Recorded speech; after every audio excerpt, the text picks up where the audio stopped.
This podcast is brought to you by Empor.top, the stories of top companies. Disclaimer. This AI-generated content is for informational purposes only and should not be considered as investment advice. If you like our podcast, please subscribe on Apple Podcasts, Spotify, or your favorite podcast player, and don't forget to follow us on X at Empor.top. Find thousands of stories of top companies on our website, Empor.top. So, Intel from memory to microprocessors, the x86 empire. Picture a cramped office in Santa Clara sometime in 1985.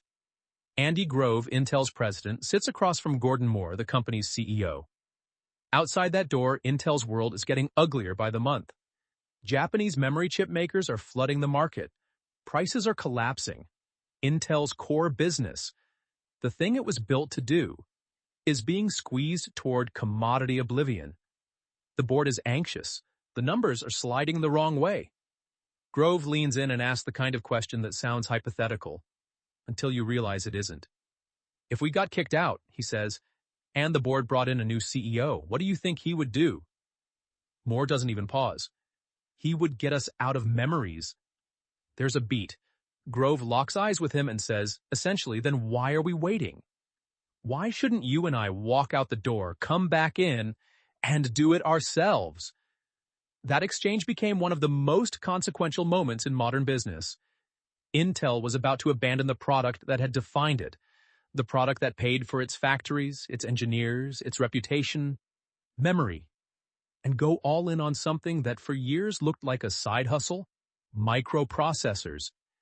But to understand how three men ended up making that call, and why it worked, you have to rewind 17 years to when two Silicon Valley legends decided to leave the company they'd helped make famous. Robert Noyce had co-invented the integrated circuit, one of the foundational inventions of the 20th century. Gordon Moore had articulated what came to be known as Moore's Law, that the number of transistors on a chip would double roughly every 2 years, setting the tempo for technological progress for decades. They walked away from Fairchild Semiconductor because they believed they could build something better, faster, bolder, and less constrained by a corporate parent that didn't want to keep reinvesting in the future. On July 18, 1968, they founded a company that would go on to define the architecture of personal computing, power the machines that brought the internet to the world, and, for a long stretch, sit at the very center of the technology industry. It would also make painful mistakes, missing the mobile revolution, losing manufacturing leadership to a Taiwanese rival, and watching as Nvidia, a company once known for graphics cards, became the defining force of the biggest computing shift since the PC itself. Artificial intelligence. This is the story of Intel. It's a story about strategic inflection points, the rare moments when the old playbook stops working. It's about the courage it takes to walk away from your identity. It's about what happens when a company wins so completely, it starts to believe it can't lose. And it's about the question hovering over Intel today. Can a 57-year-old chipmaker reinvent itself for the age of AI? The stakes go far beyond shareholders. Semiconductor manufacturing now sits at the heart of geopolitics. Supply chains, national security, industrial policy, all of it. Intel, with a market capitalization of roughly $241 billion in early 2026, is still one of the biggest chip companies on Earth. But the arc matters. In 1999, Intel's market cap topped $274 billion. Adjusted for inflation, Intel is worth far less today than it was a quarter century ago. Meanwhile, Nvidia has surged past $3 trillion. And TSMC, the foundry that now builds the world's most advanced chips, has climbed to more than $800 billion. Intel's rise from memory startup to accidental microprocessor pioneer, to the backbone of the x86 empire, and then to a company fighting to reclaim its footing, may be the defining corporate saga of modern computing. And it's not finished. In 1956, William Shockley, the co-inventor of the transistor, won the Nobel Prize in Physics. Fresh off that validation, he set up a semiconductor lab in Mountain View, California, and began recruiting top young talent. Two of the people he pulled in would later become central characters in the story of Intel. Robert Noyce, a charismatic physicist from small-town Iowa with an effortless way of making hard ideas feel simple, and Gordon Moore, a quiet, methodical chemist from the coastal town of Pescadero who trusted measurements more than charisma. Shockley's problem wasn't his intellect. It was everything else. He was paranoid, erratic, and famously difficult to work for. He subjected employees to lie detector tests.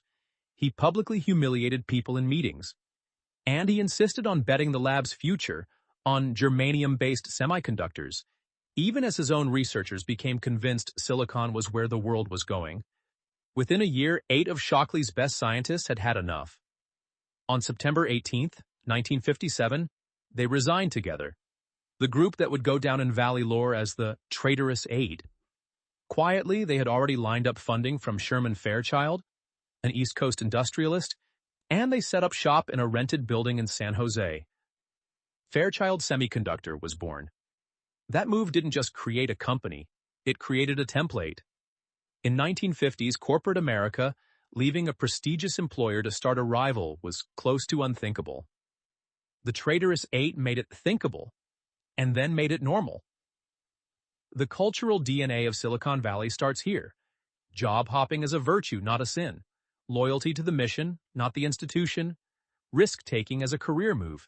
And the idea that if your company couldn't move fast enough, you could simply build a new one, especially if you could persuade a financier to back you. At Fairchild, Noyce and Moore didn't just succeed, they helped invent the industry. In 1959, Noyce independently developed the silicon-based integrated circuit, landing on essentially the same breakthrough as Jack Kilby at Texas Instruments, but with a manufacturing approach that could actually scale. Built on the planar process, pioneered by Jean Herney, one of the 8. The integrated circuit changed electronics from craftwork to industry. Before it, building complex devices meant stitching together individual components by hand. After it, you could fabricate whole circuits directly onto a slice of silicon. Moore, meanwhile, led Fairchild's research and development with his signature calm. In 1965, he published a paper in Electronics magazine that included a simple observation with enormous consequences. The number of components that could be economically placed on an integrated circuit was doubling at a steady pace, roughly every year at first, later revised to about every 2 years. It became Moore's law, and the industry didn't just admire it. It organized itself around it. Moore's law wasn't a law of physics. It was more like a drumbeat, an expectation that forced constant reinvention, a goal that became a strategy, a prophecy that engineers made true by sheer will, capital spending, and iteration. And Fairchild for a time was the place where that future arrived first. But there was a catch. Fairchild Semiconductor wasn't an independent company. It was a subsidiary of Fairchild Camera and Instrument Corporation, a conglomerate based in Syosset, New York. And this is where a familiar pattern in tech history shows up early. The parent company didn't fully understand what it owned. Fairchild Camera treated semiconductors like a cash machine. The chip division generated profits, and those profits got siphoned off to support other parts of the conglomerate. Businesses that weren't growing as fast and didn't require the same relentless reinvestment. Inside the semiconductor operation, the people doing the inventing watched their work bankroll projects they didn't believe in. Noyce, who rose to become Fairchild Semiconductor's general manager, pushed for more investment in research and development. Again and again, he ran into resistance. By 1967, Noyce and Moore had a problem that wasn't technical. It was structural. They had helped create the integrated circuit industry, articulated its governing rhythm, and built the most innovative semiconductor company in the world. But they didn't control its destiny. The upside of their work flowed to a corporate parent 3,000 miles away that saw their division as a line item, not the future. So they started thinking the way the Traitorous Eight had thought a decade earlier. If you can't build the future where you are, you leave. This time they wouldn't need to convince a corporate sponsor to fund the dream. They had something even more valuable than a business plan. They had their reputations, their names, and a track record that made investors believe the next company wouldn't just be another semiconductor startup. It would be the one that mattered. Arthur Rock got the phone call in the summer of 1968. A decade earlier, Rock had helped the Traitorous Eight get Fairchild off the ground. In the process, he'd helped invent the modern venture capital model. Back exceptional technical talent early, then let the compounding do the work. This time it was Bob Noyce on the line. He and Gordon Moore were leaving Fairchild to start a new company, one aimed squarely at semiconductor memory. Rock didn't ask for a business plan. He didn't need one. He put together a short 1.5-page flyer that was basically a statement of belief. Noyce and Moore are doing it again. Within 2 days, he'd raised $2.5 million from a small circle of investors. The round was oversubscribed. People were scrambling to get a piece. The real equity, as Silicon Valley would later love to say, was in the people. Noyce and Moore incorporated on July 18, 1968. At first, they called the company NM Electronics. Functional, forgettable, and not remotely ambitious enough for what they had in mind. They quickly landed on a new name, Intel, short for Integrated Electronics. Noyce thought it sounded sort of sexy. There was, of course, a catch. A Midwestern hotel chain already held a similar name. So Noyce and Moore did what founders do. They bought the rights. Even the branding required negotiation. On that same day, a 31-year-old Hungarian-born chemical engineer named Andrew Grove showed up for work. Grove wasn't a founder, and he didn't get founder's equity. He was employee number 3 hired as Intel's director of engineering. But over time, he would become arguably the most consequential leader Intel ever had. Grove's story reads like an American epic. Born András István Gróf in Budapest in 1936, he survived the Nazi occupation as a Jewish child by living under false papers. He survived the Soviet takeover, too. And when the 1956 Hungarian Revolution collapsed, he fled on foot across the border into Austria. He arrived in the United States with almost nothing, learned English, enrolled at the City College of New York, finished at the top of his class, and went on to earn a PhD in chemical engineering from UC Berkeley. By the time he walked into Intel, Grove had already lived through the kind of instability that rewires a person. It left him intense, unsentimental, and allergic to complacency. Years later, he would title his book, Only the Paranoid Survive, and it wasn't a metaphor. Soon after, Leslie L. Vadas, another Hungarian émigré, joined as Intel's 4th employee. That early Hungarian core mattered. It reinforced a culture where rigor beat rank, and where debate wasn't a breach of etiquette. It was how you got to the truth. Together, these leaders formed what would become known as the Intel Trinity, and the division of labor was almost too perfect. Noyce was the visionary in the face, the person who could sell a future to engineers in the morning and investors in the afternoon. People called him the mayor of Silicon Valley, and he earned it. Moore was the technologist, the quiet force who understood the underlying science and could translate it into what mattered, a roadmap. And Grove was the operator, the person who turned ambition into repeatable execution, building the manufacturing discipline and management systems that would let Intel scale. From day one, Intel set out to be the anti-Fairchild. Fairchild had become hierarchical and slow. Intel would stay flat and meritocratic. No reserved parking spots, no executive sanctuaries. Executives worked in cubicles. Noyce ate lunch in the same cafeteria as everyone else because that was the point. The work mattered more than the org chart. Grove pushed the culture further with a principle he called constructive confrontation. Anyone could challenge anyone, provided they brought data. Decisions weren't supposed to be won by volume or seniority. They were supposed to be won by evidence. This wasn't feel-good egalitarianism. It was a strategy learned the hard way from watching Fairchild's best ideas die in the layers between the lab and the executive floor. And most importantly, the company's prime directive was clear. Keep pushing, keep investing, keep moving the frontier. Intel would bet on next-generation process technology again and again, even when it hurt in the short term. For decades, that commitment would be a superpower. Much later, it would also become a risk. Less than a year after Intel opened its doors, it shipped its first product, the 3101 static random access memory chip, or SRAM. It stored just 64 bits, 64 ones or zeros. By today's standards, that's almost comical. But in 1969, it was a statement. Solid-state memory could be fast, reliable, and manufactured at scale. And it was good enough to start displacing the magnetic core memory that had dominated computers for 2 decades. The real inflection point arrived in 1970 with the Intel 1103, the world's first commercially available dynamic random access memory chip, or DRAM. The difference between SRAM and DRAM is the difference between sturdy and cheap. SRAM hangs on to data using a more complex circuit, several transistors per bit.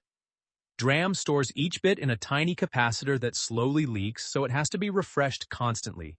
Like a bucket with a pinhole, it works, but only if you keep topping it off. That sounds like a downside, but it's the whole game.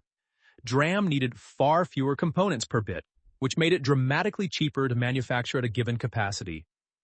The 1103 held 1,024 bits, about 1 kilobit, and it helped kick off a massive shift in the industry as mainframes began moving away from magnetic core memory toward semiconductor memory.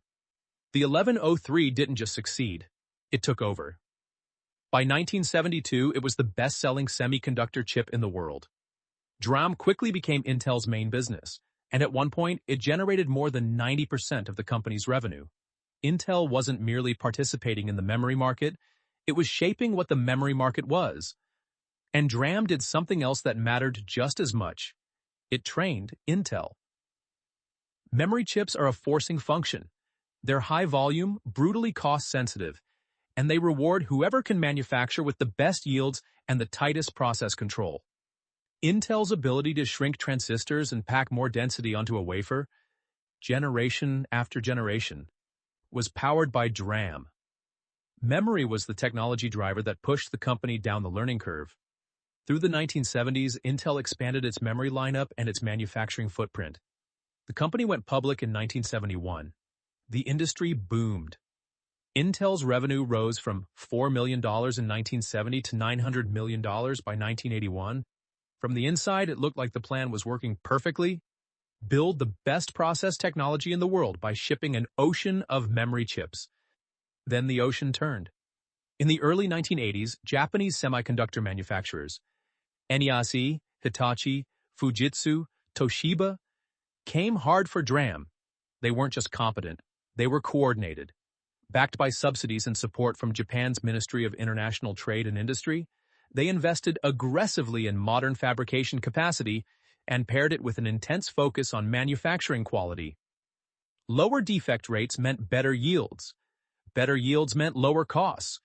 And in a commodity market, lower cost is destiny. Prices collapsed by as much as 80%. Intel's DRAM market share, once commanding, fell sharply.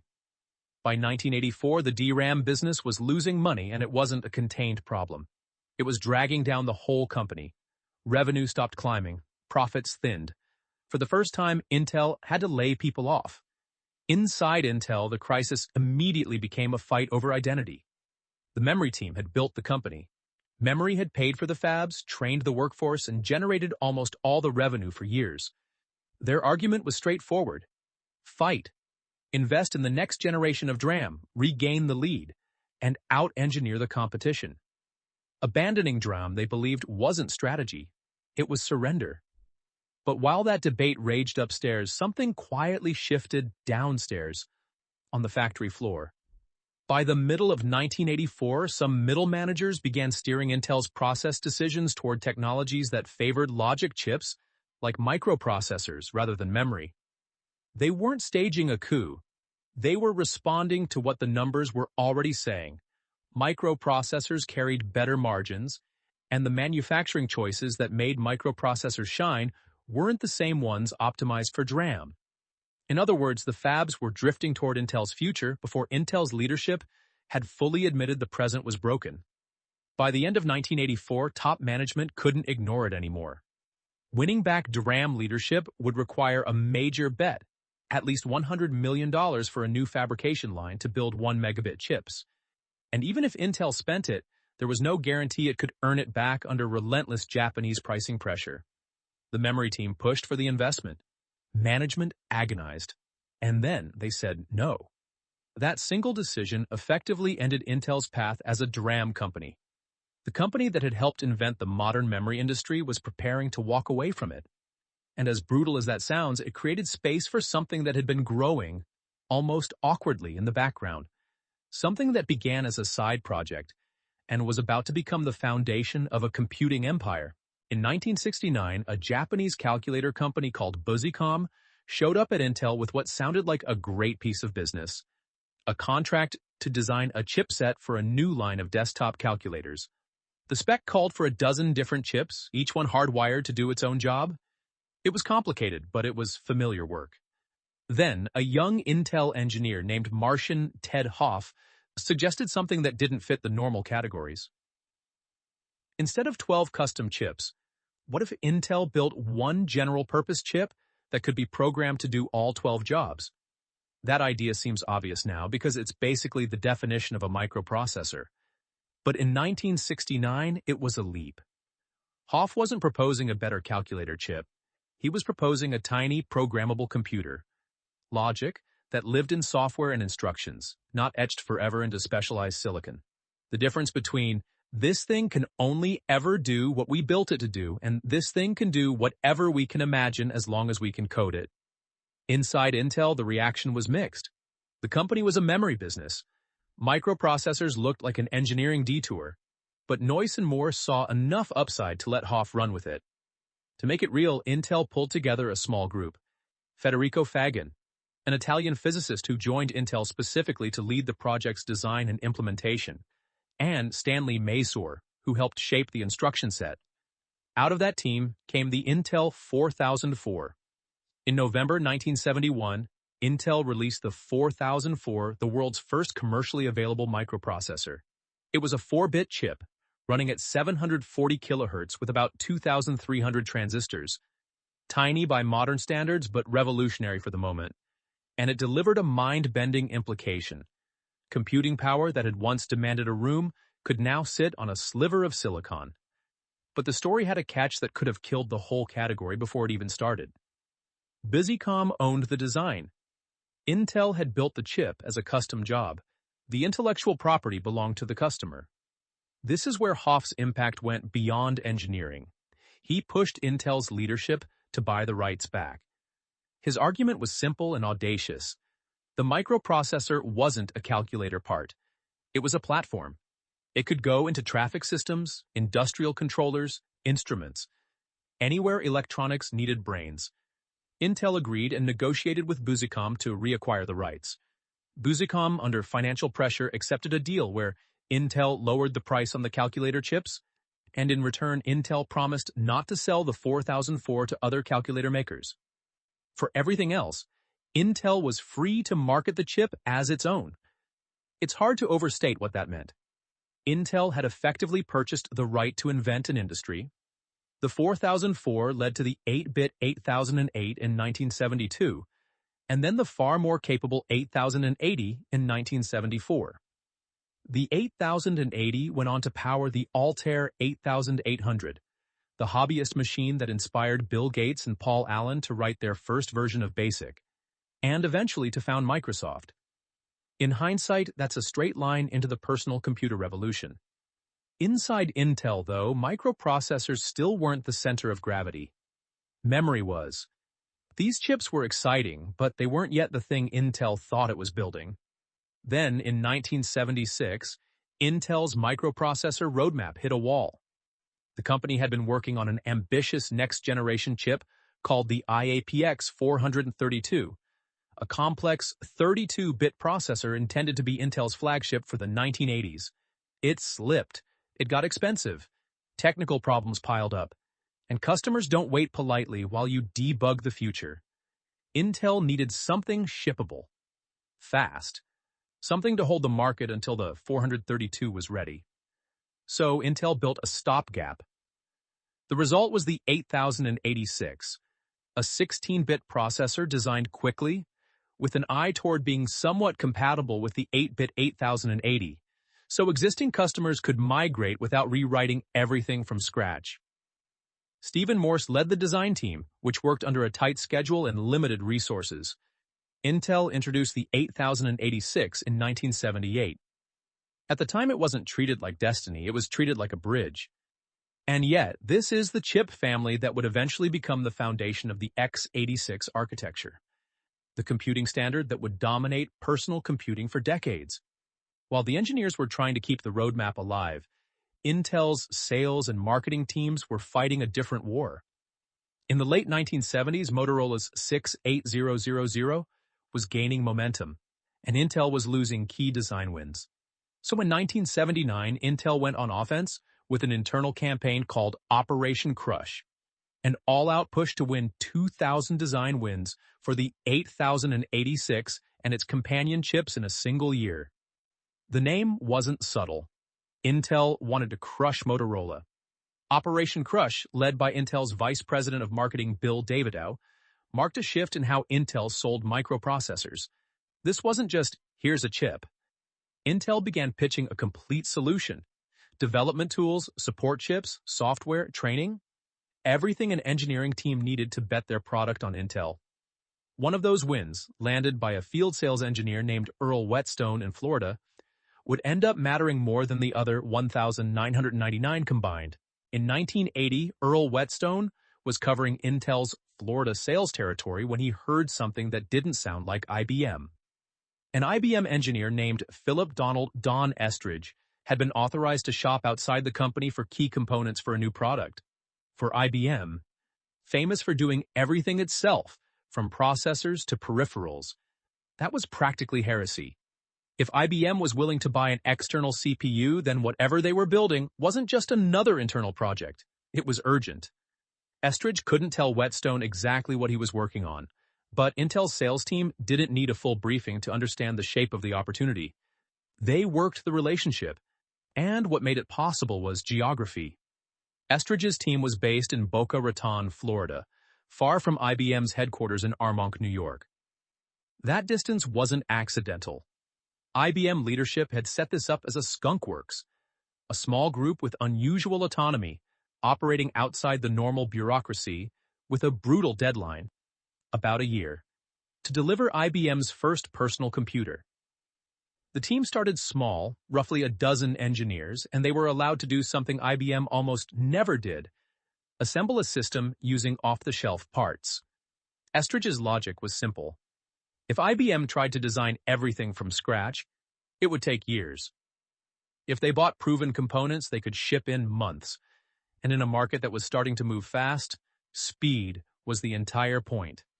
IBM ultimately chose Intel's 8088, a variant of the 8086 with an 8-bit external data bus instead of a 16-bit bus. Technically, that made it something of a compromise. The narrower bus meant it moved data less efficiently than a full 8086. But this wasn't a beauty contest. Intel could supply enough chips, and it could do it at the right price.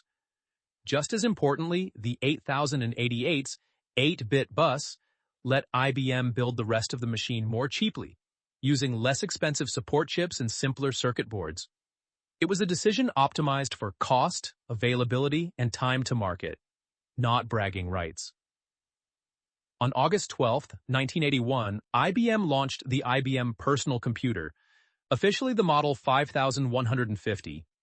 It ran on an Intel 8088 at 4.77 MHz, shipped with 16 kilobytes of RAM expandable to 256 kilobytes, and ran PC-DOS, an operating system IBM licensed from a small Seattle company called Microsoft. The base price was $1,565, roughly $5,200 in today's dollars. But the processor speed and the price weren't the part that rewired the industry. In its rush to ship, and with deep confidence that the IBM logo was protection enough, IBM made the machine open. The technical specs were published. The BIOS, the basic input-output system that interfaced with the hardware, could be reverse-engineered and cloned. IBM assumed no one would dare sell a non-IBM personal computer, that the brand would make the platform uncopyable. It was wrong. Within a couple of years, IBM-compatible PCs were everywhere. Companies like Compaq, Dell, and dozens of others sold machines that ran the same software and used the same Intel processors, often at lower prices. IBM compatible became the standard more than the IBM PC itself. And in 1982, Time magazine named the IBM PC Machine of the Year, a sign of how quickly personal computing had gone mainstream. IBM had accidentally created a platform, and the real winners weren't the companies assembling the boxes. The winners were the companies that controlled what every box had to contain. Intel controlled the processor. Microsoft controlled the operating system. The clone makers competed on price and distribution, grinding their margins down. But every clone still needed an Intel CPU and a Microsoft OS, and the easiest way to keep customers happy was to preserve compatibility with the growing universe of existing software. Switching processors or operating systems meant breaking that compatibility, and that was a painful tax no one wanted to pay. That dynamic set the stage for Wintel, the Microsoft and Intel pairing that would define personal computing for decades. It wasn't carefully orchestrated. It was the structural consequence of one hurried decision by IBM. For Intel, this deal changed what the company was. The microprocessor was no longer a promising side business. It was the growth engine. The 8088 led to the 80286 in 1982, the 80386 in 1985, and the 80486 in 1989. Each generation pulling more developers, more software, and more customers into the orbit of x86 compatibility. Intel was building a moat, even if it didn't fully see it yet. Because internally, Intel still thought of itself as a memory company that happened to make microprocessors. That belief was about to break. That revolving door exchange between Grove and Moore didn't happen in a calm strategy off-site. It happened in the middle of real corporate trauma. Intel's memory business, the business that had once been Intel, was bleeding. Japanese manufacturers had pushed quality to a level Intel couldn't match, with defect rates 5 to 10 times lower. They'd built enormous modern fabrication capacity with government support, and they were pricing DRAM so aggressively that it sometimes looked like they were willing to lose money just to take the market. Inside Intel, the argument over what to do next was turning into a slow-motion breakup. The memory organization, full of early Intel engineers who had lived through the 1103 days and built the company's manufacturing pride, looked at the microprocessor group as a bunch of overeager newcomers who didn't understand the real Intel. The microprocessor team, newly confident from the IBM PC's momentum, saw DRAM as a commodity trap and argued the future was logic, higher value, more differentiation, and a clearer path to profit. It wasn't an abstract debate. It was a civil war fought in meetings, in hallway conversations, and in the quiet politics of who got the best people and the newest tools. And then there was the hardest part. Walking away from memory wasn't just a portfolio choice. It was an identity crisis. Intel had been founded to make memory chips. Moore's law, in its earliest form, was about density. How many components you could pack onto a chip, a framing that mapped naturally onto memory. The company's engineering habits, its manufacturing instincts, and its customer relationships had been built around memory. Telling Intel it was getting out of memory wasn't like dropping a product line. It was like telling a winemaker the vineyard was switching to corn. But Grove didn't lead with nostalgia. He led with the numbers. Memory was losing money and the losses were getting worse. Intel had already gone through painful layoffs, and the path to winning back DRAM meant committing enormous capital to new fabrication capacity with no guarantee Intel could ever beat Japanese pricing in a market that was becoming brutally efficient. So after that conversation, Grove and Moore did the thing most companies can't bring themselves to do. They made the call and they made it real. Intel would exit DRAM. The company would redeploy its best engineers, its manufacturing capacity, and its capital toward microprocessors. It was a bet the company move, made at the exact moment the company least felt like it could afford one. The transition was ugly. Memory lines were shut down or converted. Engineers who'd spent their careers on memory design were told to retrain for microprocessors or move on. Some left in frustration, others adapted. And over time, slowly, painfully, the center of gravity inside Intel moved from memory company that also sells CPUs to microprocessor company, period. In 1987, Grove became CEO, succeeding Moore. Over the next 11 years, he oversaw Intel's transformation from a semiconductor company fighting for relevance into one of the most powerful and profitable firms in technology. Out of the DRAM crisis, Grove also crystallized the management ideas he'd become famous for. He framed moments like this as strategic inflection points, times when the rules of the game change and the danger isn't making the wrong move. It's acting like the old rules still apply. He captured his default posture toward success in a phrase that became Intel scripture. Only the paranoid survive? Not paranoia as panic, but paranoia as vigilance. The discipline of assuming that yesterday's advantage is already expiring. And he doubled down on constructive confrontation. The idea that truth comes from vigorous, evidence-based debate, and that the organization should be built to surface disagreement rather than bury it. He also helped develop and popularize OKRs, objectives and key results, adapting Peter Drucker's management by objectives into a system that forced clarity about what mattered and how progress would be measured. Decades later, companies like Google, LinkedIn, and Twitter would adopt OKRs, and Grove's influence would quietly spread far beyond Intel. In May 1998, Grove stepped down as CEO and handed the role to Craig Barrett after being diagnosed with prostate cancer a few years earlier. He remained chairman until 2005. By then, the transformation was complete. Intel had fully become a microprocessor company, focused, aggressive, and engineered to win. And next, Intel was about to do something no semiconductor company had ever done before. It was about to make a component into a household brand. By the late 1980s, Intel had a strange new problem. The biggest threat to x86 was coming from inside the x86 world. IBM, when it picked the 8086 and 8088 for the first PC, had insisted on a second source. It didn't want to be dependent on a single supplier. So Intel, grudgingly agreed to let Advanced Micro Devices, AMD, manufacture Intel-compatible processors under license. That deal made sense for IBM. For Intel, it was a seed they would spend years trying to uproot. The breaking point arrived with the 386. Intel didn't just want the next generation to be better, it wanted to be the only place customers could buy it. So when the 386 launched, Intel refused to license it to AMD.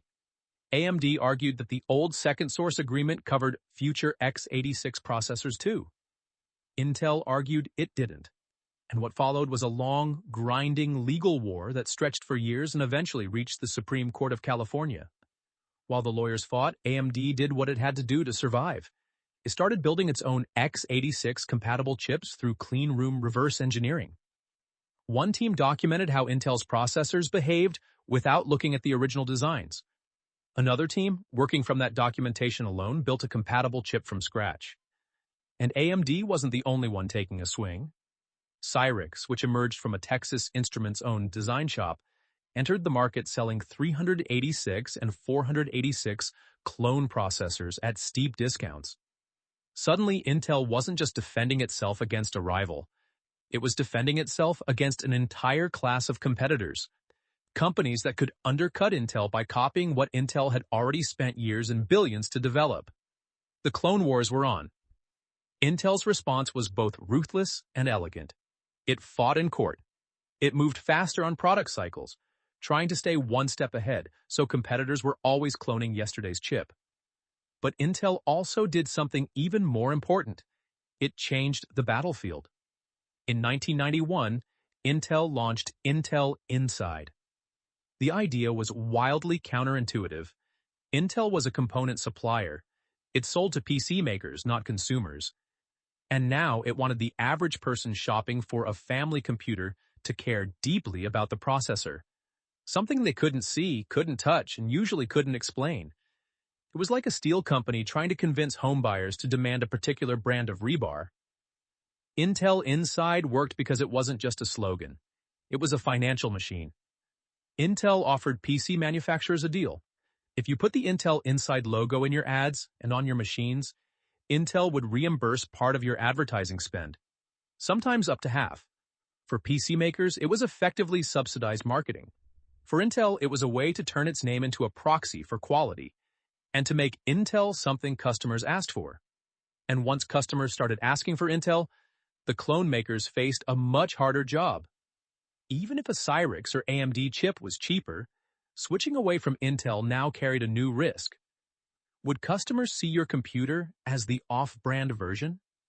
The campaign landed with extraordinary force.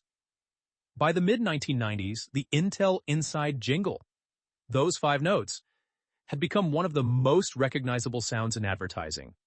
Consumers developed preferences for Intel-powered PCs, even when they couldn't describe what the processor actually did.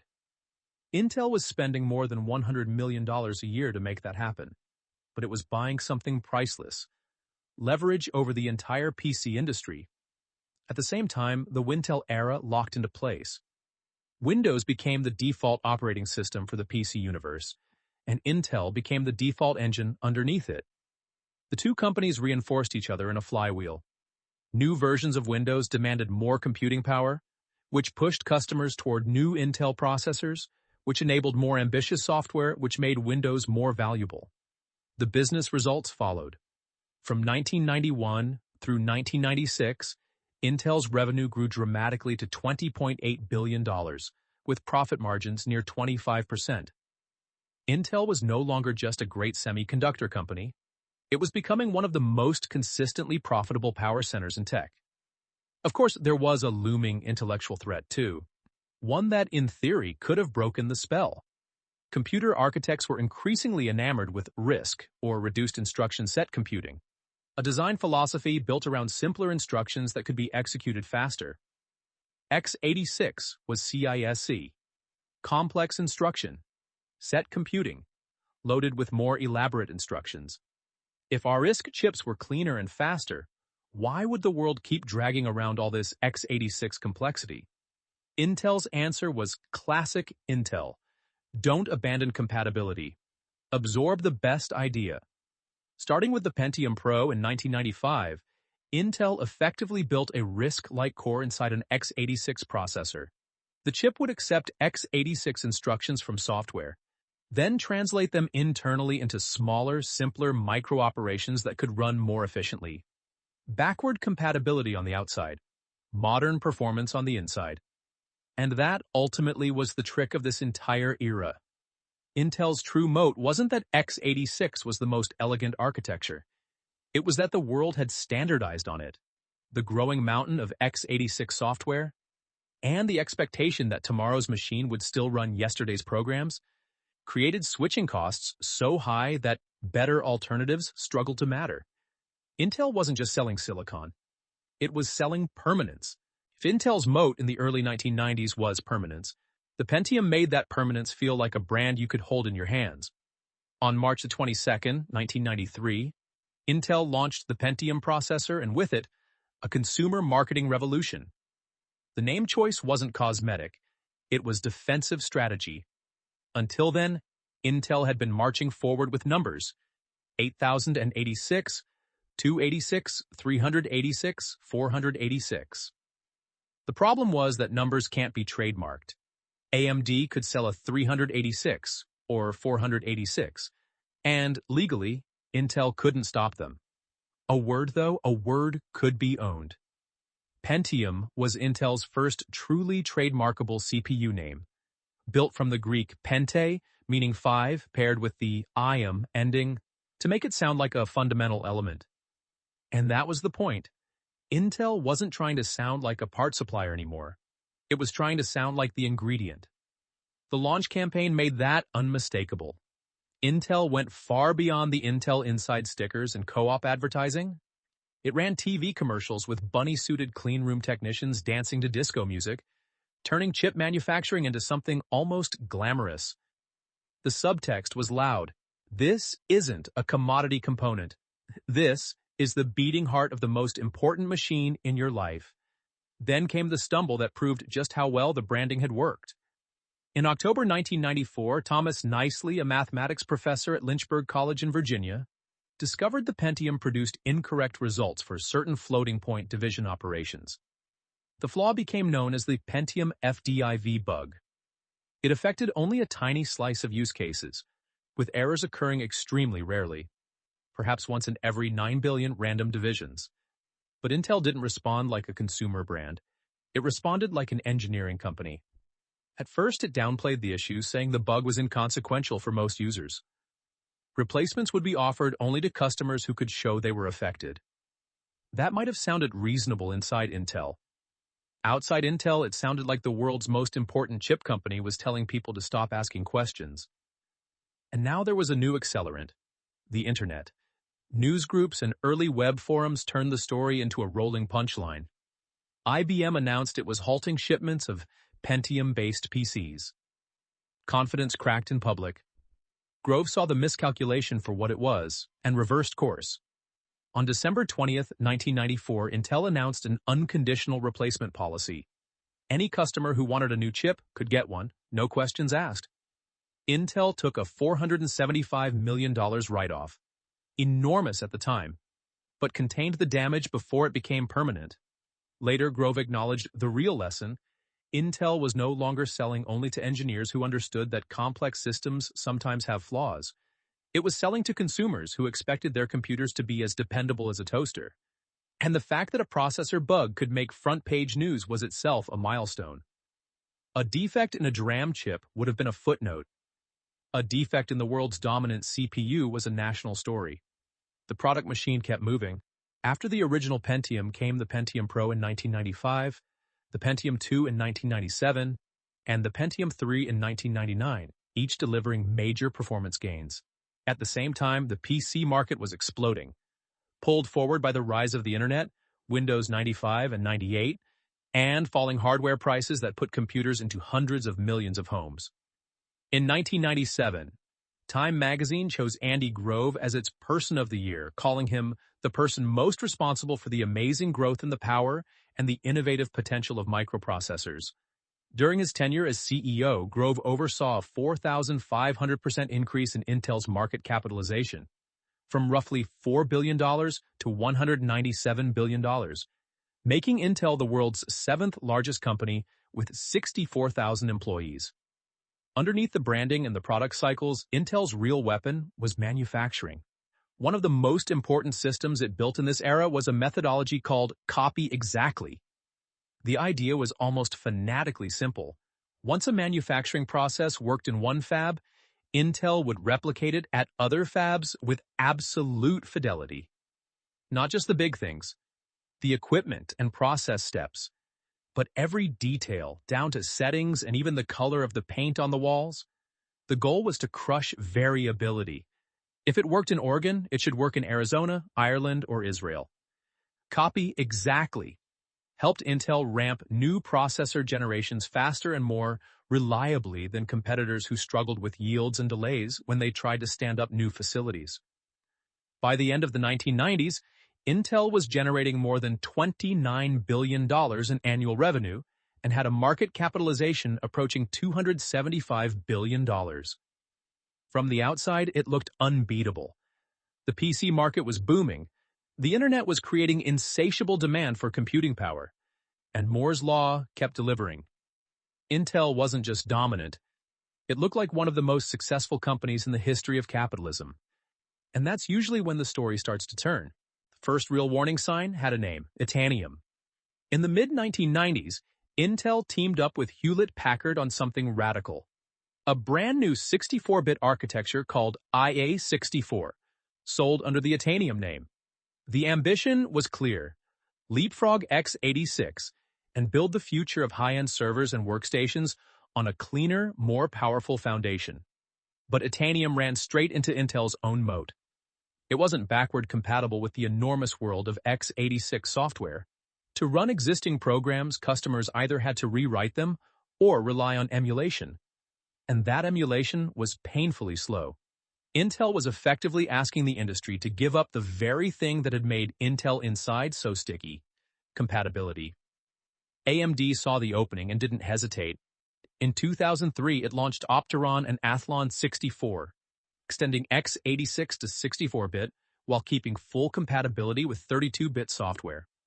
Customers could get the upside of 64-bit computing without ripping up their codebases.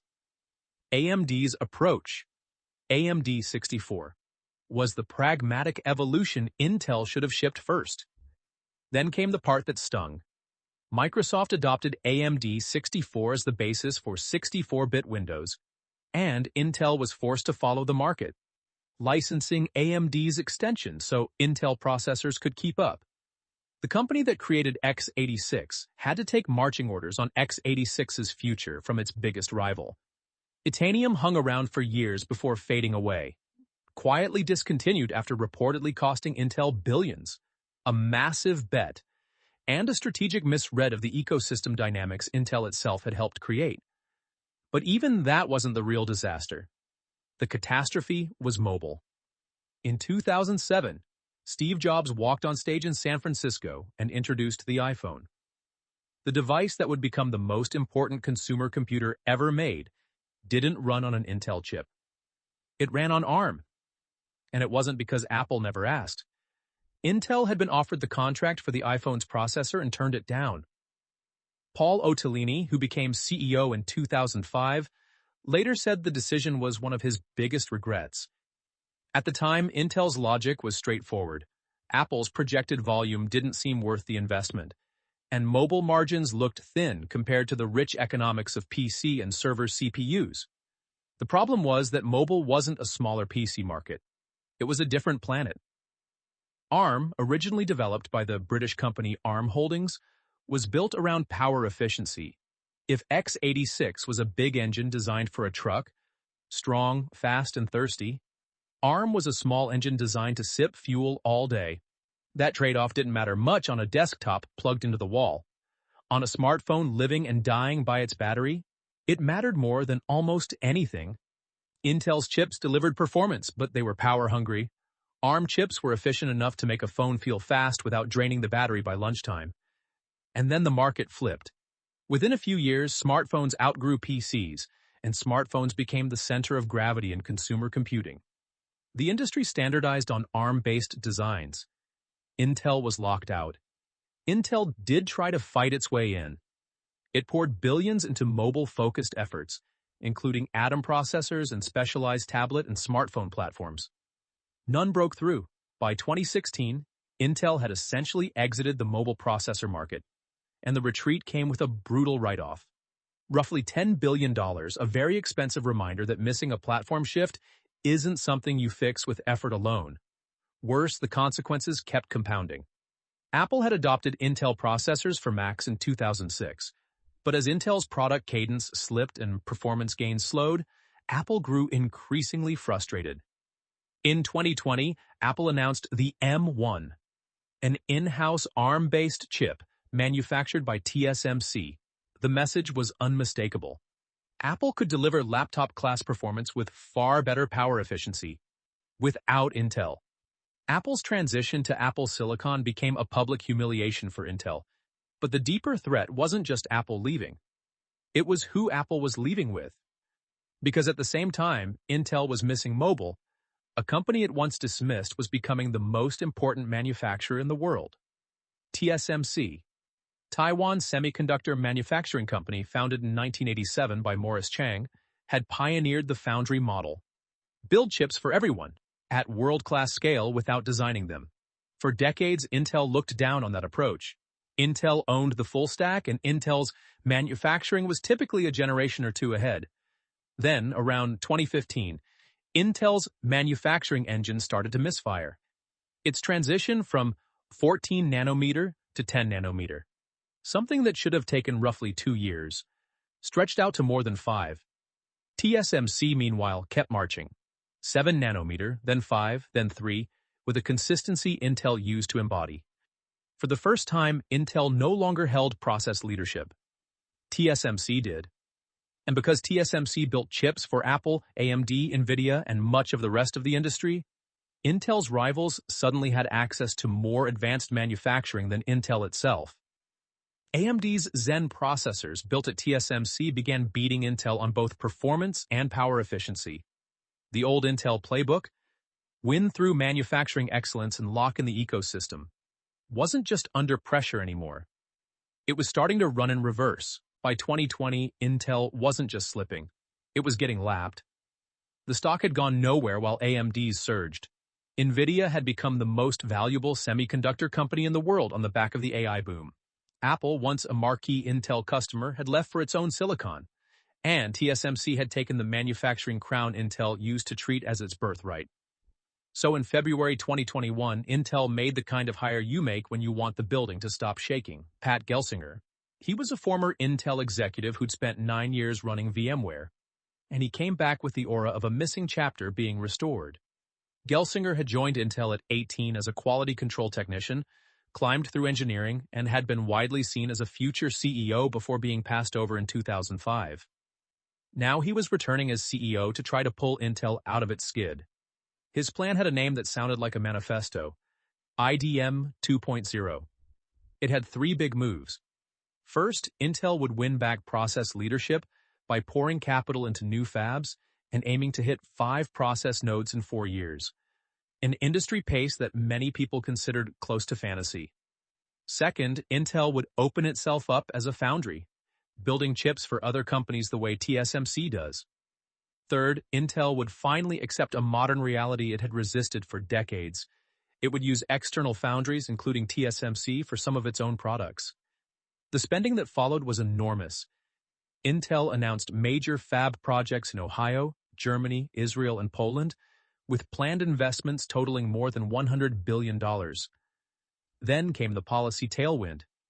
The U.S. CHIPS and Science Act, signed in August 2022, turned domestic semiconductor manufacturing into a national priority, and Intel into the centerpiece of the push. Intel was initially awarded about $8.5 billion in direct grants and up to $11 billion in loans.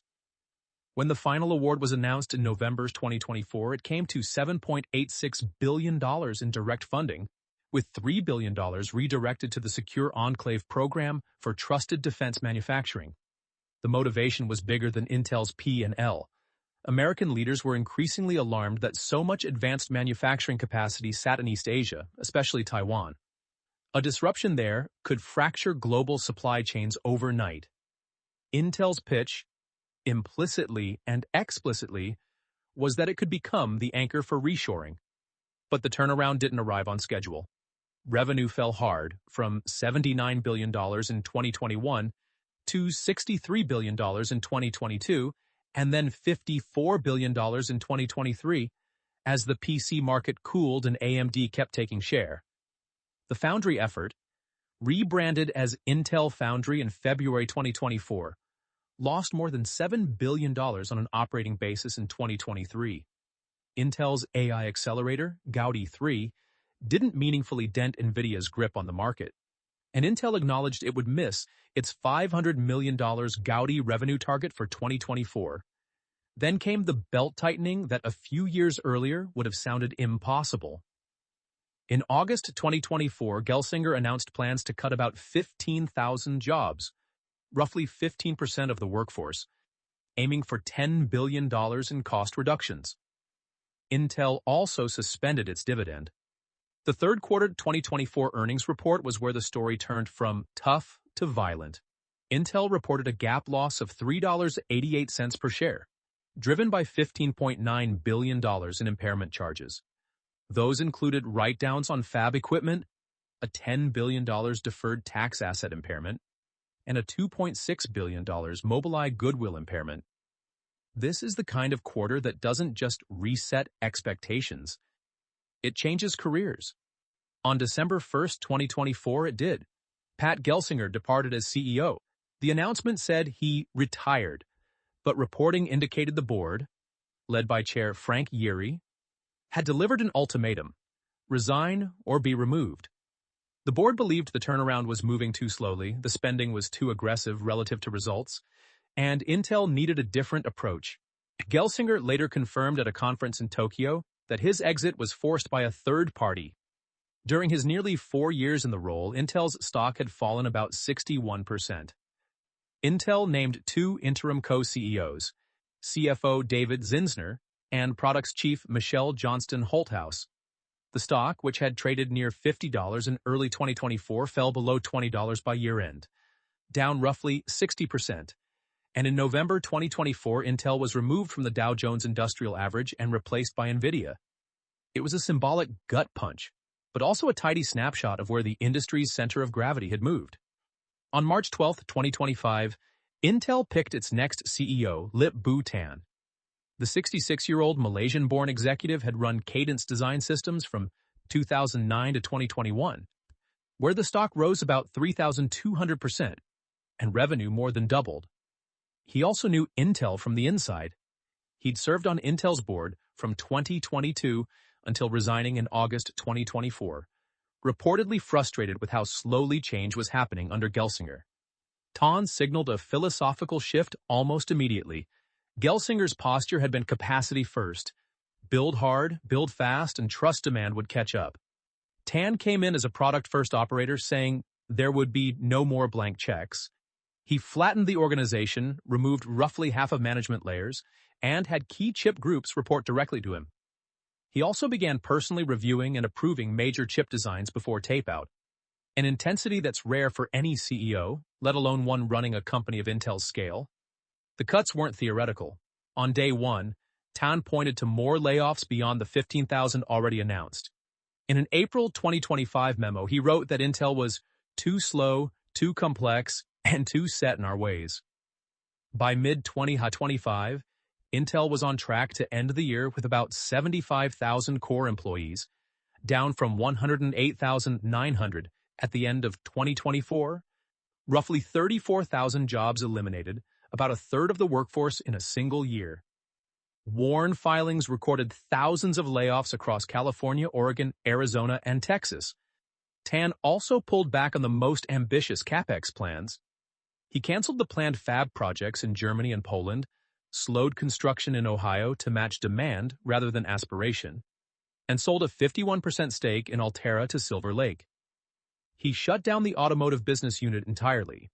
The message was consistent: fewer bets, clearer returns, less romanticism. But Intel under Tan wasn't only a story of cutting. It was also trying once again to make the manufacturing narrative real. Intel began shipping chips built on Intel 18A, a 2-nanometer class process featuring two major innovations: reinvent, Intel's first gate-all-around transistor architecture, and PowerVia, an industry-first backside power delivery system that routes power underneath the transistors instead of through the same metal layers used for data. The intuition is simple. Separate the plumbing from the wiring, and suddenly you have more room to optimize the wiring. At CES 2026 in January, Intel launched Core Ultra Series 3 processors, codenamed Panther Lake, the first client chips built on Intel 18A. Tan called 18A the most advanced semiconductor process ever developed and manufactured in the United States. Intel also announced Clearwater Forest, a server processor built on 18A with up to 288 efficiency cores, targeted for the first half of 2026. Investors, at least for the moment, rewarded the shift. Intel shares rose 84% in 2025 and climbed again in early 2026 after fourth quarter. 2025 earnings suggested stabilization. Full year 2025 revenue was $52.9 billion, essentially flat year over year, and non-GAAP EPS came in at 42 cents, up from a non-GAAP loss of 13 cents in 2024. The GAAP net loss narrowed dramatically from $18.8 billion in 2024 to $300 million in 2025. By early February 2026, Intel traded around $48, with a market capitalization near $241 billion. In August 2025, the CHIPS Act arrangement took a turn that would have been hard to imagine a decade earlier. Under the Trump administration, the deal was restructured, so the U.S. government took a 9.9% equity stake in Intel, receiving 274.6 million shares. Intel received about $5.7 billion in cash earlier than planned, and the government also received options to purchase up to 240.5 million additional shares. It was an extraordinary structure, part industrial policy, part bailout mechanics, and it underscored two truths at once: Intel's strategic importance and the scale of help required to fund its comeback attempt. The foundry remains the wild card. Intel has landed early signals of demand, including a multi-year, multi-billion-dollar commitment from Amazon Web Services for custom chips on Intel 18A, and reports that Microsoft signed a contract for 18A manufacturing. But Tan has also been blunt about where the foundry really is today. Primarily making chips for itself.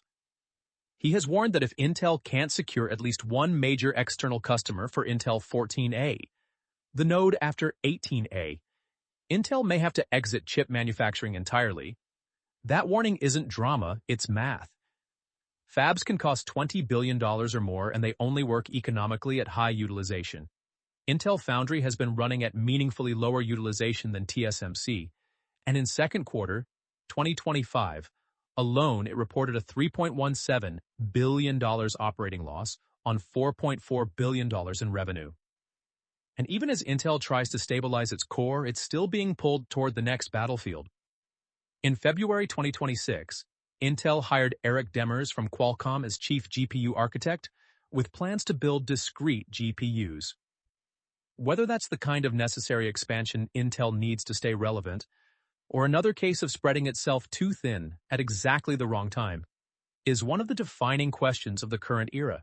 Intel's nearly six-decade run is a case study in how competitive advantage gets built in tech, and how it erodes. First, strategic inflection points are real, and they don't wait for you to feel ready. Grove's great contribution wasn't just coining the term, it was operationalizing it.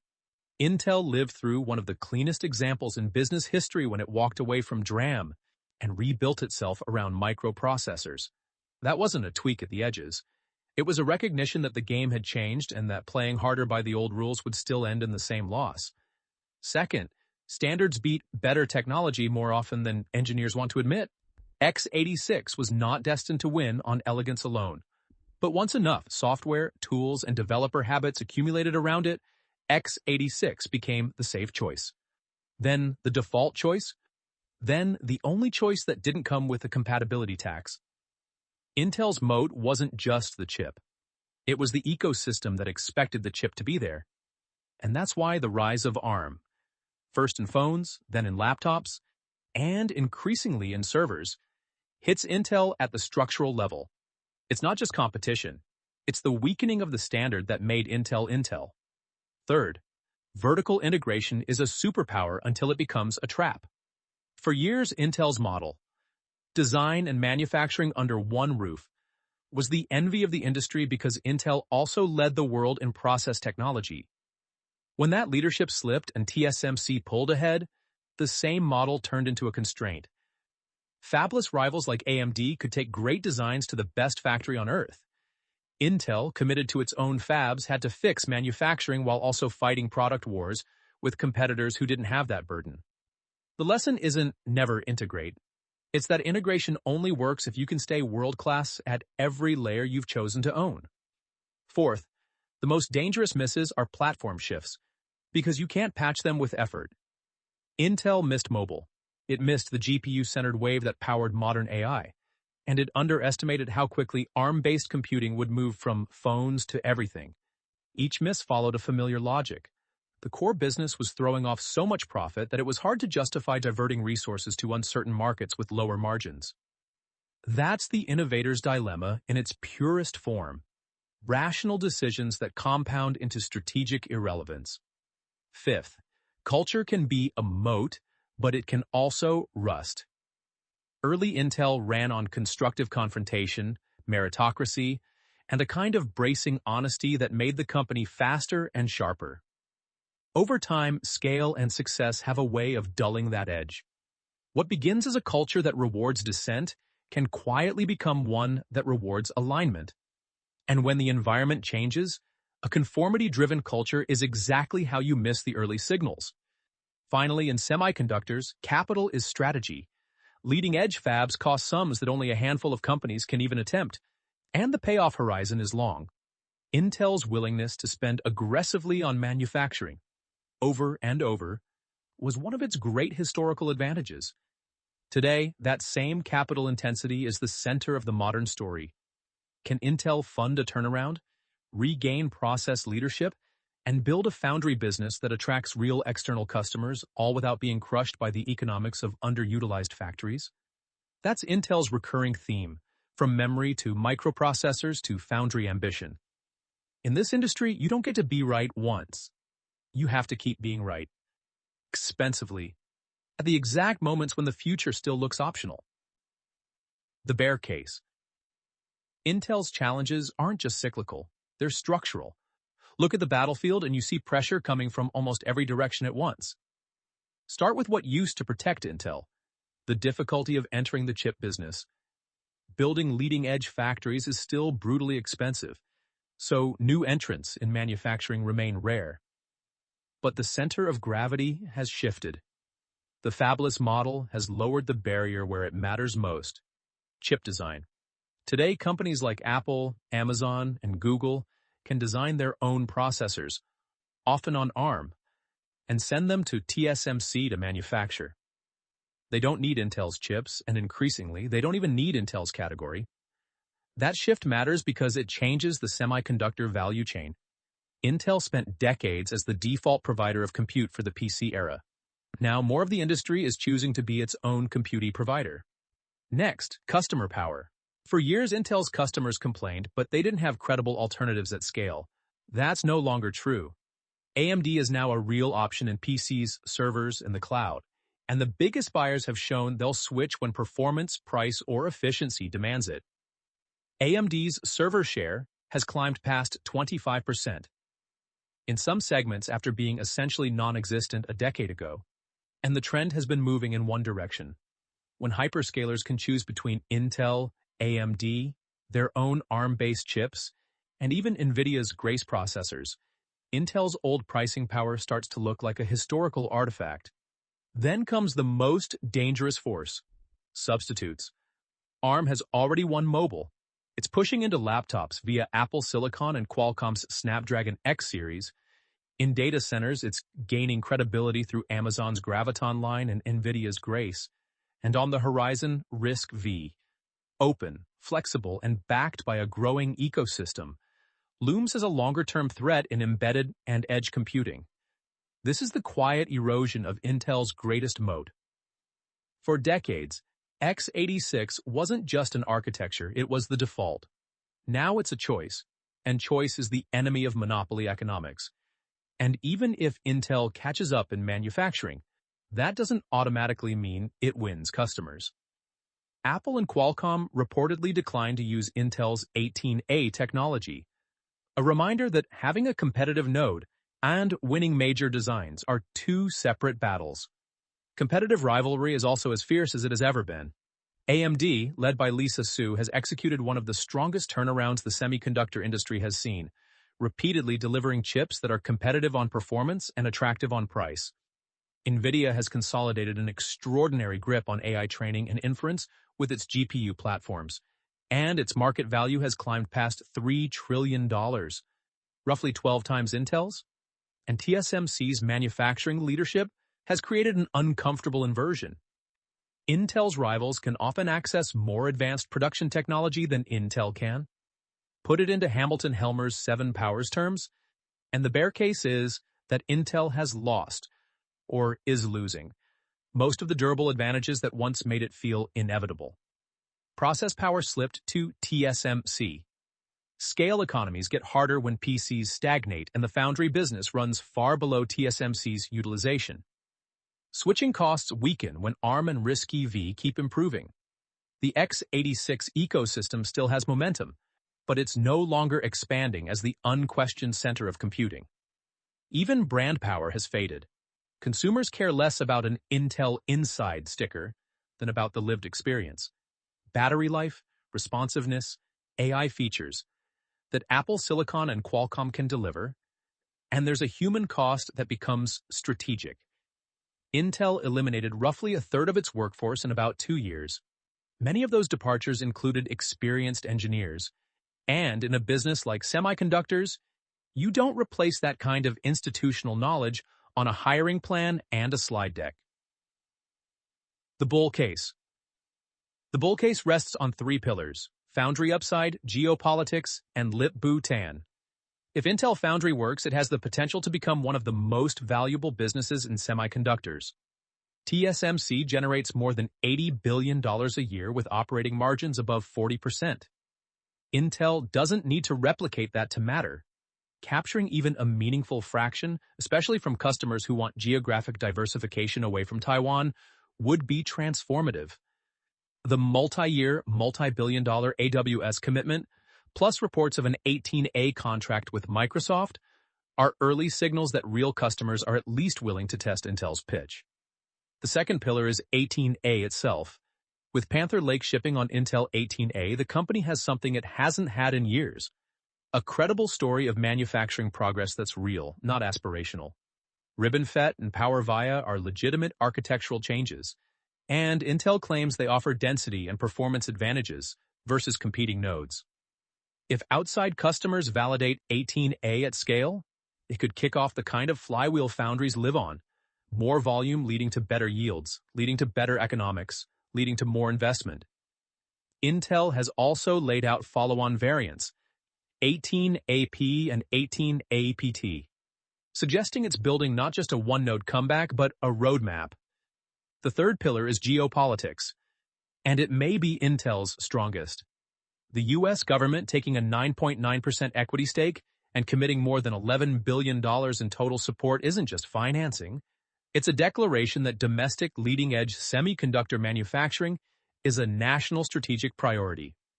The push to diversify capacity away from East Asia gives Intel a tailwind that isn't captured in product benchmarks or quarterly margins. Western governments have reasons to want Intel to succeed that go beyond shareholders. That said, too important to fail is not the same thing as guaranteed to be a great investment. It means Intel has more runway and more support than most companies would ever get. Finally, there's Lip Bhutan, his tenure at Cadence, where the stock rose about 3,200% and revenue more than doubled, built his reputation as a product and execution operator. At Intel, he immediately signaled a different posture from Gelsinger's build-first approach. Cancel projects, flatten management, and enforce what he called no more blank checks. The early financial results suggest that discipline is taking hold.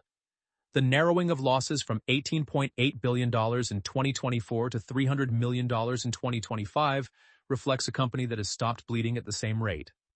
Through Helmer's lens, the bull case says Intel still has meaningful strategic assets, a deep patent portfolio, x86 intellectual property, and a form of counter-positioning rooted in reality. Intel is uniquely positioned as the only Western company with both the ambition and the existing infrastructure to manufacture leading-edge chips domestically plus explicit government backing.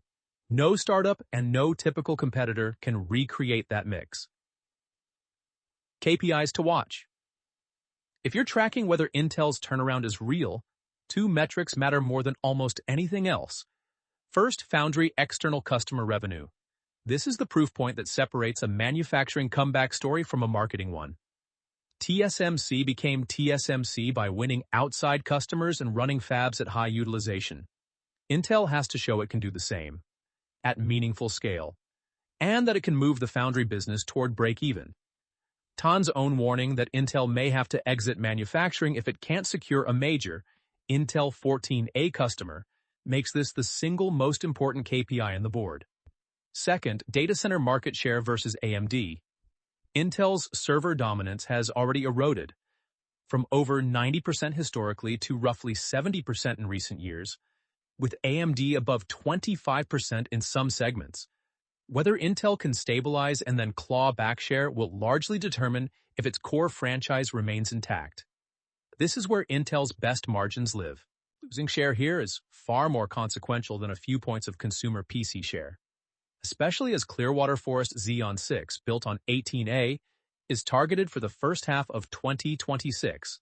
Intel's fourth quarter, 2025 earnings reported on January 22, 2026, offered a snapshot of a company that had stopped spiraling and started, cautiously, to stabilize. Revenue came in at $13.7 billion with non-GAAP EPS of 15 cents. For the full year, Intel posted $52.9 billion in revenue and non-GAAP EPS of 42 cents, an unmistakable improvement versus 2024's loss. On a GAAP basis, the net loss narrowed sharply, from $18.8 billion in 2024 to roughly $300 million in 2025. One of the brighter spots was the data center business, with fourth quarter DCAI revenue reaching $4.7 billion, up 9% year-over-year. Looking ahead, management guided first quarter 2026 revenue to a range of $11.7 billion to $12.7 billion. The most important corporate development over the past year wasn't a product launch or a quarterly print. It was the leadership handoff. After Pat Gelsinger's departure on December 1, 2024, Intel ran under interim co-CEOs David Zinsner and Michelle Johnston Holthaus, before naming Lip-Bu Tan as permanent CEO on March 18, 2025. Holthaus departed in September 2025 after more than 3 decades at Intel, and Tan began reshaping the bench with outside hires, including Keyur Kachichian from ARM for the data center group, Srini Iyengar from Cadence to lead a new central engineering group, and Eric Demers from Qualcomm, hired in February 2026 as chief GPU architect. Tan's overhaul has shown up most visibly in the org chart and the cost structure. Core headcount fell from around 109,000 to about 75,000 through 2025, and Intel eliminated roughly half of its management layers. The company also sold a 51% stake in Altera to Silver Lake, shut down its automotive business unit, and canceled planned fab projects in Germany and Poland. On the product front, Intel used CES 2026 to launch Panther Lake, its first client chips built on Intel 18A. The 18A-based Clearwater Forest server processor is expected in the first half of 2026, and Intel launched Xeon 600 workstation processors in February 2026. Meanwhile, Intel's relationship with the U.S. government moved into territory that would have sounded implausible just a few years ago. In August of 2025, the CHIPS Act arrangement was restructured, with the U.S. government taking a 9.9% equity stake in Intel in exchange for about $5.7 billion in accelerated cash funding, bringing total government investment to $11.1 billion. Customer traction for the foundry effort has begun to materialize, at least in early signals. Intel has pointed to a multi-year, multi-billion-dollar AWS engagement for custom chips on Intel 18A, and there have been reports of a Microsoft contract for 18A manufacturing. But the central issue hasn't changed. Intel still doesn't have a major anchor external foundry customer, and it has warned it may exit manufacturing if it can't secure one for Intel 14A. As of early February 2026, Intel traded around $48 per share with a market capitalization near $241 billion. The stock rose 84% in 2025, after losing nearly 60% in 2024. A reminder of how violently sentiment can swing when the market starts believing, even briefly, that the floor has been found. Only the Paranoid survived by Andrew S. Grove, 1996. Grove's classic book on strategic inflection points and why companies die when they pretend the world hasn't changed, The Intel Trinity by Michael S. Malone. A deep history of Noyce, Moore, and Grove, and how the chemistry between visionary, technologist, and operator shaped Intel. Moore's Law, The Life of Gordon Moore, Silicon Valley's Quiet Revolutionary by Arnold Thackeray, David C. Brock, and Rachel Jones. The best window into Moore as a person and as the industry's metronome. Chip War, The Fight for the World's Most Critical Technology by Chris Miller. Essential geopolitical context for why manufacturing scale, Taiwan, and the TSMC. Intel rivalry now sit at the center of global strategy. The Innovator's Dilemma by Clayton Christensen. A useful lens for understanding how Intel could make rational decisions that still led to missing mobile. And later, the GPU and AI wave. Computer History Museum oral histories with Robert Noyce, Gordon Moore, Andy Grove, Ted Hoff, and Federico Fagan. First-person accounts that bring the engineering and internal politics to life. Intel Corporation SEC filings. 10K 10Q proxy statements. Available at investor.intel.com. The primary source for financial and strategic disclosures. Swimming Across, a memoir by Andrew S. Grove. Grove's personal story. From Hungary to Silicon Valley. And the worldview behind Only the Paranoid Survive. The Man Behind the Microchip, Robert Noyce and the Invention of Silicon Valley by Leslie Berlin. A definitive biography of Noyce and the early Valley culture he helped define. Intel fourth quarter, 2025 and full year 2025 earnings report. published January 22, 2026. A key checkpoint for the stabilization narrative under the post-Gelsinger leadership transition. The U.S. CHIPS and Science Act of 2022, Public Law 117-167, and related Department of Commerce announcements on Intel funding, the policy backbone behind Intel's modern manufacturing push. This podcast is brought to you by M4.top, the stories of top companies. Disclaimer: this AI-generated content is for informational purposes only and should not be considered as investment advice. If you like our podcast, please subscribe on Apple Podcasts, Spotify, or your favorite podcast player, and don't forget to follow us on X at M4.top. Find thousands of stories of top companies on our website, M4.top.